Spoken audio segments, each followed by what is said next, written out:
बूढ़ी औरत ने कहा नहीं, मैं अपना वोट खुद डालूंगी। देखिए वोट की इंपॉर्टेंस आप लोग देखिए, नहीं मैं अपना वोट खुद डालूंगी। उसके बाद वो पास में पहुंच गए, बूथ के एजेंट जो लोग थे, उन्होंने कहा अम्मा चल वोट तुम खुद ही डाल लेना, लेकिन उंगली तो हमको पकड़ने दो, कहीं तुम्हारी उंगली कहीं और ना लग जाए। तब उसने कहा नहीं बेटा, मैं तुम्हें उंगली भी नहीं पकड़ने दूंगी। क्यों? उसने फिर कहा कि अम्मा तुमको दिखाई दे रहा है क्या?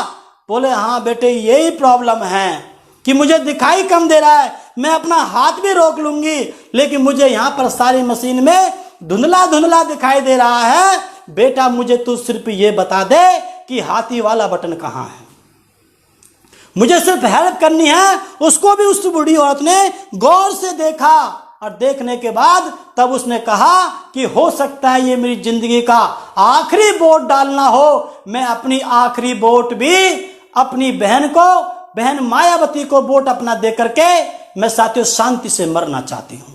देखिए एक 95 साल की बूढ़ी औरत को देख करके उस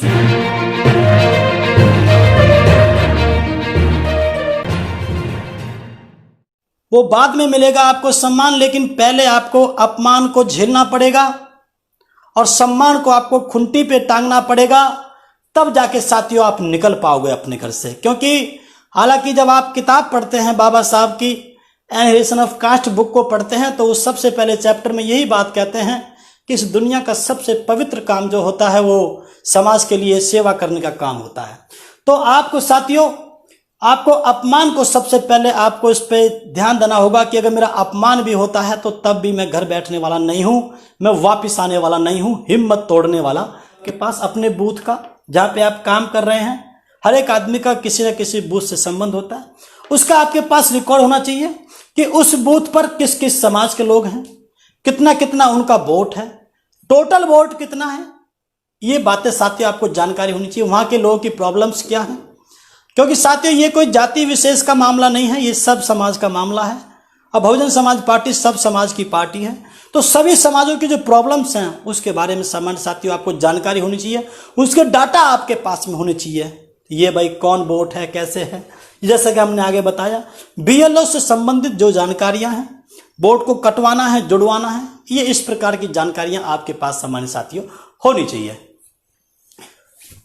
ये बात हाँ साथियों। नंबर 3 जो है व्यवहार आपका बहुत अच्छा होना चाहिए, ये उसी का रीच द वोटर में, क्योंकि आप रीच करेंगे जब आप जाएंगे वोटर के पास में, आप समाज के पास जाएंगे, सभी जाति धर्म व्याधि के लोग के पास आपको जाना है, तो आपका व्यवहार बहुत अच्छा होना चाहिए।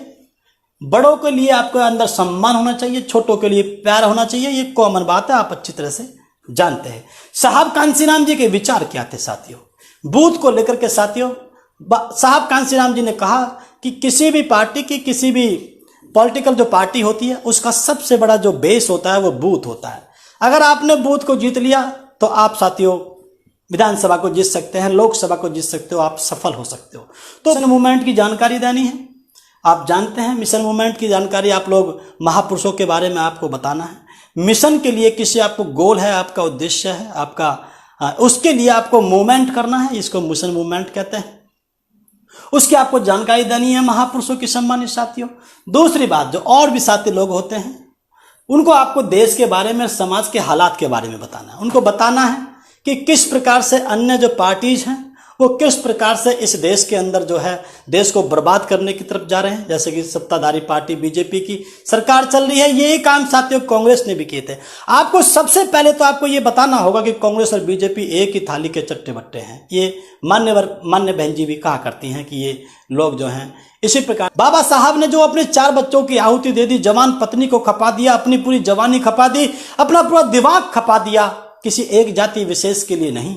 इस देश में सभी जाति धर्म बिरादरी के लोगों को वोट का अधिकार दिलाने के लिए साथियों उन्होंने पूरा संघर्ष किया। तो बताना पड़ेगा कि इतना विद्वान व्यक्ति, इस दुनिया का सबसे most talented personality of the world ने अगर इसी चीज पे इतना फोकस किया है वोट के अधिकार के लिए, तो कहीं ना कहीं ये ताकत की चीज है। आगे रास्ता भी बताया सम्मानित साथियों, मान्यवर साहब कांसीराम जी ने उसको प्रूफ करके भी दिखाया। तो आपको ये बताना पड़ेगा कि वोट की बहुत बड़ी कीमत होती है। वोट की कीमत के सामने साथियों आप जानते हैं मान्यवर साहब कांसीराम जी कहा करते थे कि वोट की कीमत, वोट की रक्षा आपको इस प्रकार से करनी है जिस प्रकार से आप अपनी बहन बेटी की इज्जत को करते हो। जैसे अपनी बहन बेटी को आप पर्दे के अंदर रखते हो जिससे कि किसी गलत आदमी की नजर उसके ऊपर ना पड़ जाए, ठीक उसी प्रकार से आपको अपनी वोट को भी सेफ रखना है, दूसरे से छिपा के रखना है, किसी गलत आदमी की नजर उसके ऊपर ना पड़ जाए। ये साथियों आपको बताना होगा। मैंने हम लोगों साथियों यहाँ पे लिखा है कि जो साथी भट्टे पे काम करते हैं, कहीं पे मजदूरी करते हैं, कहीं पे जाके कहीं काम करते हैं, कहीं जाके अपने जीविका के लिए किसी दूसरे प्रदेश में चले गए हैं, आपको उनको भी बताना है कि भाई इस दुनिया में सबसे कठिन जो सबसे बड़ी जो आप जो यहाँ से जो वहां तक जा रहे हो, रोजगार के अभाव में जा रहे हो, ये सारी की सारी सत्ताधारी पार्टी जो कांग्रेस बीजेपी की रही हैं केंद्र में, उनकी वजह से ये हुआ है। उनके खिलाफ अगर आपको 1 दिन का, 2 दिन का, 3 दिन का अगर आप समय नहीं निकाल पाओगे तो आप को हम 1 लाख रुपए में खरीद नहीं सकते। लेकिन ये चालाक किस्म के लोग हमारे गरीब समाज के लोगों की, सभी जाति धर्म बिरादरी के गरीब समाज के लोगों की वोट को किस प्रकार से खरीदते हैं, यहाँ पे साथियों उसका जिक्र करना कोई ज्यादा जरूरी नहीं है, आप अच्छी तरह से जानते हैं। साथियों बूथ कमेटी का गठन ये पार्टी के लोग करते रहते हैं, आपको भी इस बात का ध्यान रखना, क्योंकि साथियों ये पार्टी से संबंधित ही कार्यक्रम है। बूथ कमेटी वहां पे कितने लोग हैं, कितने बहन जी ने इंस्ट्रक्ट किए हैं, कितने लोगों के बारे में बताया है, 7 लोगों के बारे में बताया है, कई 12 लोगों के बारे में बताया है। आगे आपको जानकारी मिलेगी कि इस समय बहन जी का जो मैंने जिस समय मैं राष्ट्रीय उपाध्यक्ष था, बहन जी के आशीर्वाद से तो तब कितने लोग बताए थे ये साथियों, उसकी बहुत बड़ी प्लानिंग बहन जी ने दी थी। उस पर हम लोग 50% भी हम लोग अगर काम कर लेते तो फैक्ट पे जब बाबा साहब गांधी जी के सामने जब फंस गए थे तब ये पता चला था कि ये समाज को नुकसान पहुंचा सकते हैं, तो बाबा साहब को डबल वोट के अधिकार को त्यागना पड़ा और 1 वोट के अधिकार पे और थोड़ा सा जो कंप्रोमाइज था उसमें वो करना पड़ा। क्यों? क्योंकि नेता को अपने समाज के हिसाब से डिसीजन लेने होते हैं। आप तो मजबूत हैं, आप तो वहां लड़ जाएंगे, लेकिन आपको ये ध्यान रखना पड़ेगा कि मेरे जाने के बाद समाज में, गांव में कोई प्रॉब्लम ना आए, इन 2 समाजों के बीच में कोई संघर्ष पैदा ना हो पाए। तो आप अगर जा रहे हैं तो वहां पे ऐसे डिसीजन लेकर के आए, ऐसे वहां समझा करके आए आप लोग, जिससे कि बाद में उन दोनों समाजों के अंदर प्यार बढ़ जाए। आपको लगता है कि यहाँ पे क्षत्रिय समाज यहाँ पे मजबूत है और यहाँ पे हमारे ऐसे समाज से संघर्ष है, कोई बात बन गई है, तो आप उनके बारे में पक्ष में बता करके आए। यही टीच द वोटर होता है। आप बता के आए कि असली क्षत्रिय वो है जो गरीबों की रक्षा करे, कमजोरों की रक्षा करे, वो क्षत्रिय की डेफिनेशन में आता है। उस पर वे लोग तैयार हो जाएंगे, आगे फिर वो प्रॉब्लम सॉल्व हो जाएगी, फिर आपकी बात चल निकलेगी। तो ये बात सम्मानित साथियों, आपका बूथ अध्यक्ष बना या नहीं, ये उस दिन की बात है जिस दिन आपका वोट पड़ेगा। आप काम करते हो, आगे आप रीच किया अपने वोटर के पास, आपने टीच किया उसको, उसके बाद वोट पढ़ना है। साथियों अब की बार हम लोग बहुत शॉर्ट रखेंगे, हम लोग उसको फिर वोट को पढ़ना है। ये उसी दिन की बात है जिस दिन आपका वोट पढ़ना है। क्या क्या आपको काम करना है, आपको ध्यान रखना है कि हमारी जो पार्टी है बहुजन समाज पार्टी, उसका बूथ अध्यक्ष बना है या नहीं बना है। बूथ अध्यक्ष होता कौन है? ये एजेंट की बात है, ये एजेंट बनता है, ये पार्टी की तरफ से एजेंट बनता है। जो रिप्रेजेंटेटिव होता है पार्टी का, वो पूरी पार्टी की पावर रखता है अंदर। जैसे कांग्रेस के अगर वहां पे एजेंट बनते हैं, बीजेपी के एजेंट बनते हैं, समाजवादी के एजेंट बनते हैं, निर्दलीय लोगों के एजेंट बनते हैं, ऐसे अंदर जहां पर जिस बूथ पे जहां वोट पड़ती है उसमें जाकर के साथियों हमारे बहुजन समाज पार्टी का रिप्रेजेंटेटिव के रूप में एजेंट बना है या नहीं बना है, इस बात को आप लोगों को ध्यान रखना होगा। उसके पास बहुत पावर्स होती हैं, वो साथियों आप लोगों को बतानी पड़ेगी। बूथ अध्यक्ष आपका बन गया जिस दिन वोट पड़ रही है, उसके बाद आपको उसके अधिकारों की और उसके कर्तव्य की उसको साथियों उसको जानकारी होनी चाहिए कि वोट को अगर वो चैलेंज कर देगा तो वो वोट, जैसे कि वो लिस्ट में उसका नाम है या नहीं, कहीं वो फर्जी वोट तो नहीं है, तो इस प्रकार के साथियों आपको अगर उसने चैलेंज कर दिया बीएसपी की तरफ से तो वोट डलने से रुक जाएगा। तो उस हमारे एजेंट के क्या क्या अधिकार हैं, क्या क्या कर्तव्य हैं, क्या क्या राइट्स हैं, क्या क्या ड्यूटीज हैं, ये गाइडलाइन जो है उसको पता होनी चाहिए। अगर कोई प्रॉब्लम होती है, बूथ पे कोई प्रॉब्लम होती है, तो आपको पुलिस को इन्फॉर्म करना है। आपको साथ ही इस बात को आपको ध्यान रखना चाहिए जिससे कि बूथ पे कोई दिक्कत ना आए। बूथ के बाहर आपका बस्ता लगा हुआ है है या नहीं, ये बात साथियों आपको ध्यान रखना बहुत जरूरी है। क्योंकि बस्ता जो होता है उससे माहौल बनता है। बस्ता उसे कहते हैं कि जो अपने झंडा लगा करके कुछ दूरी पे, कुछ निश्चित दूरी पे, जो कि गाइडलाइन होती है चुनाव आयोग की, बूथ से, स्कूल से थोड़ा सा दूर रह करके बस्ता लगाया जाता है, जहां पे अपनी पार्टी का झंडा लगा हुआ होता है। आपके वहां पूरी की पूरी बूथ कमेटी, आपके बूथ की पूरी लिस्ट होती है वहां पर लगी हुई, और साथियों वहां पर साथियों और लोग आते हैं, अपने वोट को मैच करते हैं। वो अंदर की लिस्ट होती है, चुनाव आयोग की लिस्ट होती है। अगर वो लिस्ट बाहर मिल जाएगी, उनका नाम बाहर मिल जाएगा, तो उसी का नाम अंदर भी साथियों मिलना कन्फर्म होता है। तो इसलिए वो जो है बाहर बस्ते लगने से माहौल बनता है। और पार्टी के लोगों के बस्ते लगे हुए हैं, आपका बस्ता नहीं लगा हुआ है, तो अगर वो अपना भी वोटर है, वो अपने मोहल्ले से निकलता है, स्कूल से थोड़ी दूर पे जाके देखता है कि कांग्रेस का झंडा लगा है, वहां की बूथ पे उसके लोग बैठे हुए हैं, बीजेपी के बैठे हैं, अन्य के बैठे हैं, हमारी के नहीं बैठे हैं, तो साथियों उसका दिमाग बदल सकता है, उसका दिमाग बदल सकता है। तो आपको इस बात को ध्यान रखना है। पहले आपको उनसे बोलना होगा कि मम्मी मैं अब तो खाना खा रहा हूं, मेरा सुबह का खाना भी आप अभी तैयार कर दीजिए। जो सुबह जो मैं खाना खाऊंगा उसको आप अभी तैयार कर दीजिए, क्योंकि मैं सुबह आपके खाने का इंतजार नहीं करूंगा। क्योंकि मान्यवर साहब कांशीराम जी को साथियों हमको यहां पे फॉलो करना होगा, समझना होगा। उस शख्सियत ने 3-3, 4-4 दिन की सूखी रोटी में जो पपड़ी बन जाती थी, उसको पानी से हटा करके, उस फफूंदी को पानी से हटा करके, सम्मानित साथियों, उस शख्सियत ने उसको पानी में डुबो करके, उसको जब पानी में डुबो के जब वो थोड़ी मुलायम सी हो गई थी वो रोटी, सूखी हुई रोटी, उसको खा करके उस शख्सियत ने इस मूवमेंट को यहां तक पहुंचाया है। 4-4 दिन पुरानी रोटी उस शख्सियत ने खा करके यहां तक पहुंचाया है। सम्मानित साथियों, बिस्कुट अगर गिर जाता था, जो पार्ले जी का बिस्कुट मिलता था, तो उस गिरे हुए बिस्कुट को उठा करके वो शख्सियत खाता था। प्लेट में रखे हुए बिस्कुट को नहीं खाते थे, वो ये उसको खाते थे। लोग कहते थे कि साहब ये आप क्या कर रहे हो? बोले मैं ठीक कर रहा हूं, बोले मैं ठीक कर रहा हूं। क्योंकि साथियों उनको पता थी, वो बोलते थे कि ये मेरे गरीब समाज के खून पसीने के पैसे से आया हुआ बिस्कुट है। इसलिए सम्मानित साथियों, आपको इस बात को समझना पड़ेगा कि जब वो शख्सियत जमीन पे गिरी हुई चीज को उठा के खा सकते थे, जब वो शख्सियत 4-4 दिन पुराना खाना खा सकते थे, तो क्या हम एक रात 10-12 घंटे या 4-6 घंटे पुराना खाना नहीं खा सकते?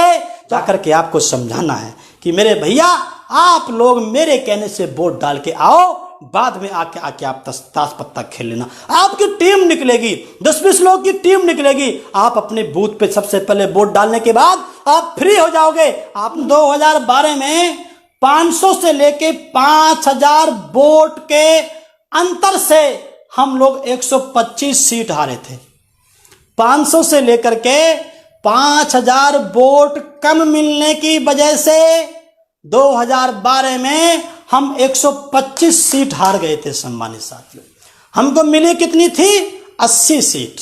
हम 80 सीट जीते थे और हम 125 वोट, हम 125 सीट एमएलए की सीट केवल इतने अंतर से हार गए थे। उस 80 में अगर आप 125 और जोड़ दो तो पहले से भी ज्यादा सीटें सम्मानित साथियों हमारे पास आ सकती थी। हम लोग पूर्ण बहुमत की सरकार, यानी कि 205 शायद सीटें हमारे पास हो जाती।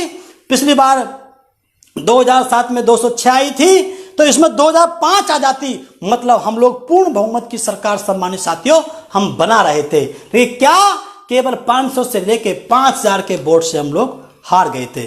बुलंदशहर जिला पड़ता है उत्तर प्रदेश के अंदर, वहां पे सिकंदराबाद सीट है। वहां पे एक हमारा वकील साथी वहां पे चुनाव लड़ रहे थे, वो केवल 123 वोट से चुनाव हारे थे। सम्मानित साथी, सिकंदराबाद की सीट जो बुलंदशहर में पड़ती है, ग्रेटर नोएडा के पास है, वो 123 वोट से साथियों चुनाव हारे थे।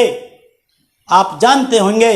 तो इसलिए सम्मानित साथियों हमारे पास 300-400 बूथ होते हैं, एक एक बूथ पे 1,000 के आसपास वोट होता है।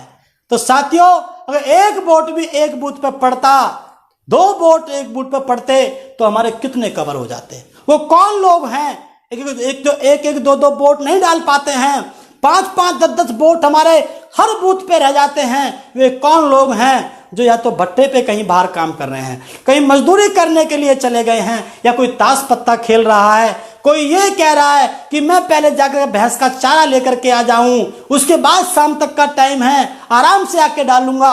उनको आपको समझाना होगा कि भाई वोट के अंदर बहन बेटी की इज्जत सुरक्षित है, उसी के अंदर रोजगार है, उसी के अंदर सम्मान है। तो आप अगर पूरी साल कमाते हो, आप 3-3, 4-4 साल तक कमाते हो, मुश्किल से साल में आपको 1-2 बार आना पड़ता है, उसी बीच में परिवार से मिल जाना और अपनी वोट को भी डाल करके चले जाना।